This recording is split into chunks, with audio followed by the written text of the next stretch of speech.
जीवन में बिल्कुल भी ना करें इन 5 चीज़ों की इच्छा, वरना हमेशा रहेंगे दुखी, होगी पद प्रतिष्ठा की हानि।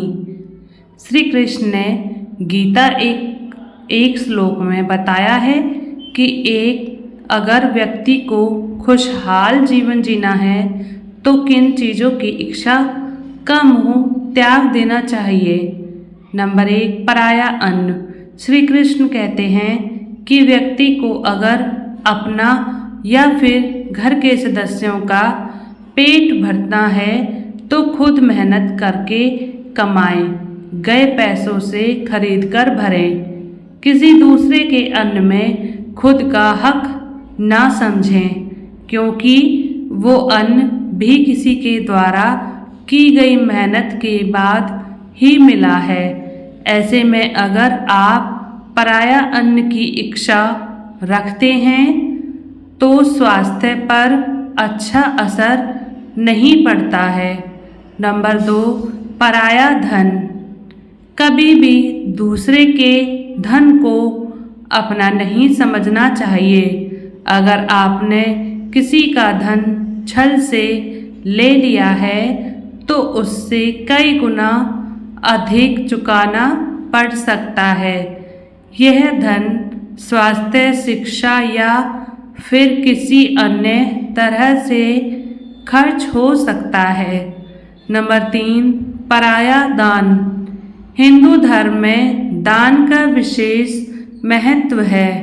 दान करने से पुण्य की प्राप्ति होती है। श्री कृष्ण कहते हैं कि अगर आपके अंदर दान की इच्छा है तो खुद के द्वारा कमाए गए पैसों से ही दें। अगर आप किसी दूसरे व्यक्ति के द्वारा लाई गई चीज़ों का दान करते हैं तो उसका 1% फल आपको नहीं मिलता है। नंबर 4, पराई स्त्री।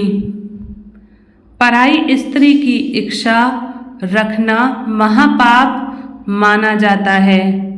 जिस तरह आप लहसुन या प्याज खाकर उसकी गंध को नहीं छिपा सकते हैं, इसी तरह किसी पराई स्त्री की इच्छा करने से उसे आप छिपा कर नहीं कर सकते हैं। ऐसे में आप अपनी मन और भावनाओं में नियंत्रण रखें, जिससे खुद के साथ घर वालों का सिर कभी ना झुके।